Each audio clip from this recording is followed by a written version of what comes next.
আপনি কি এখনো টাকা ঘরে রেখে দেন? জানেন কি মাত্র কয়েক মিনিটেই আপনি ব্যাংকে সেভিংস অ্যাকাউন্ট খুলতে পারেন। Bank and money tips by Arif চ্যানেলে আপনাকে স্বাগতম। এখানে আপনি সহজ ভাষায় ব্যাংকিং ও অর্থ ব্যবস্থাপনার গুরুত্বপূর্ণ তথ্য জানতে পারবেন। প্রথমেই জেনে নিই সেভিংস অ্যাকাউন্ট কি। সেভিংস অ্যাকাউন্ট হলো এমন একটি ব্যাংক অ্যাকাউন্ট যেখানে আপনি নিরাপদে টাকা রাখতে পারেন এবং মুনাফা পেতে পারেন। কেন সেভিংস অ্যাকাউন্ট দরকার? আপনি যদি ছাত্র, চাকরিজীবী, ব্যবসায়ী বা ফ্রিল্যান্সার হন, তাহলে সেভিংস অ্যাকাউন্ট আপনার জন্য খুবই গুরুত্বপূর্ণ। এতে আপনি বেতন, রেমিটেন্স ও অনলাইন লেনদেন সহজে করতে পারবেন। এখন প্রশ্ন হচ্ছে, আপনি সেভিংস অ্যাকাউন্ট কিভাবে খুলবেন? প্রথমে আপনার নিকটস্থ যে কোনো ব্যাংক শাখায় যান এবং জানান যে আপনি সেভিংস অ্যাকাউন্ট খুলতে চান। ব্যাংক থেকে আপনাকে একটি অ্যাকাউন্ট খোলার ফর্ম ও কেওয়াইসি ফর্ম দেওয়া হবে। সঠিকভাবে আপনার তথ্যগুলো পূরণ করুন।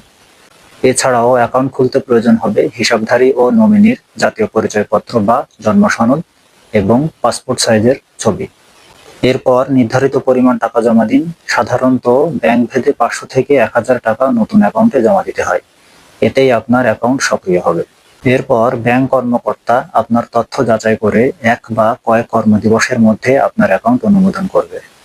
অ্যাকাউন্ট খোলার পর আপনি পাবেন account number, ATM card, cheque বই ও মোবাইল ব্যাংকিং সুবিধা। নিয়মিত সঞ্চয় করুন এবং আপনার ব্যাংক তথ্য সবসময় আপডেট রাখুন। ভিডিওটি ভালো লাগলে লাইক দিন, শেয়ার করুন আর সাবস্ক্রাইব করুন bank and money tips by Arif চ্যানেলে। আপনার প্রশ্ন কমেন্টে লিখুন। পরবর্তী ভিডিওতে আবার দেখা হবে।